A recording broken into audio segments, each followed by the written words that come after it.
Well, good evening, good morning, good day, good night to you, ladies and gentlemen, and welcome to the Duke Shot with me, Steve Cranbkshank. Today is November 25th in the year of our sweet Lord 2015. You are listening to Yanko Nilovic's drug song from that beautiful year of 1975. What a funky year. We're bringing you some of the weirdest stories from the interweb today.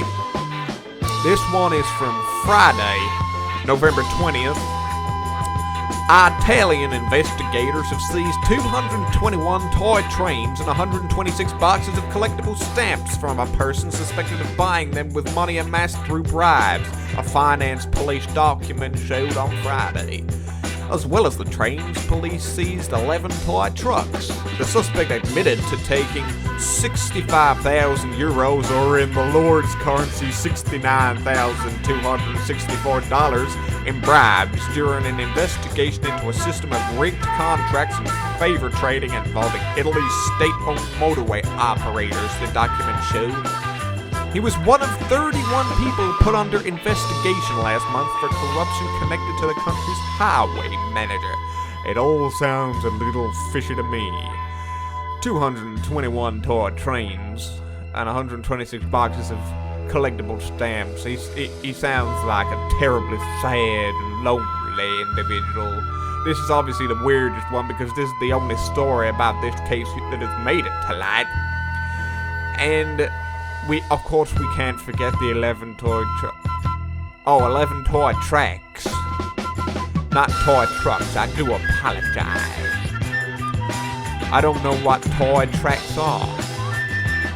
Oh, I assume that'd be train tracks, seeing as he's had 221 toy trains seized. He must be having a nice little hoop.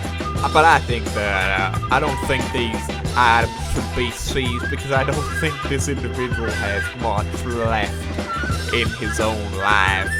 It kind of seems like a bit of a kick in the teeth, if you ask me, because when the bailiffs come round, the first thing they usually seize is your television or your stereo or your furniture, the most expensive equipment you have. So I'm assuming this guy doesn't have much else rather than these fucking toys he's been playing with. I think this lonely little man needs a bit of Jesus. Can I hear a hell yeah? I said, can I hear a hell yeah? We gotta get this boy some Jesus, get him off them trains and shit before he goes and stabs somebody. He don't got no trains left now, so all I imagine is he's just got a dusty old basement and a rickety old chair. Which is perfect for the Lord because the Lord loves the suffering. Now, this one immediately grabbed my attention because the headline is Escape Clause, but it's spelled C-L-A-W-S. It's a play on words for those who don't know what that is.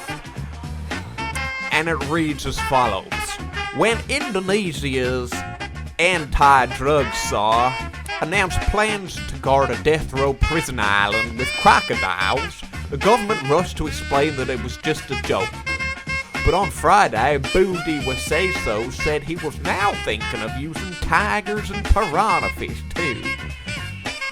That sounds like the best fucking idea anyone has ever come up with ever. It sounds like it's straight out of one of those moving picture cinema talkie flicks. Media quoted the National Narcotics Agency, or the BNN, chief as saying that he has already obtained 2 crocodiles from a farm to study their power and aggression, and may ultimately put as many as 1,000 in place to keep the convicts from escaping. Why don't he just watch some fucking David Attenborough shit? He doesn't need to get 2 damn crocodiles, just watch a fucking documentary. The number will depend on how big the area is, or whether perhaps to combine them with piranhas, he told reporters, according to the Revenues.com portal. Because the prison personnel numbers are short, we can use wild animals. That sounds like the perfect remedy for such a plan. We could use tigers too for conservation at the same time. This just makes no fucking sense.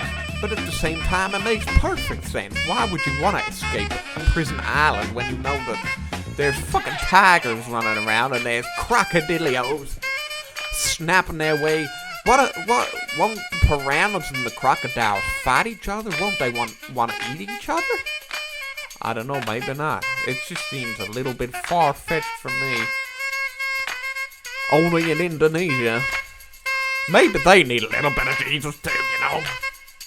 Well, that's been it for me today. I am Steve Cranbkshank, and you're listening to the Duke Shot. We'll see you again soon. By the way, that last song you was listening to is by The Max, and it's Soul Power 74. See you next time.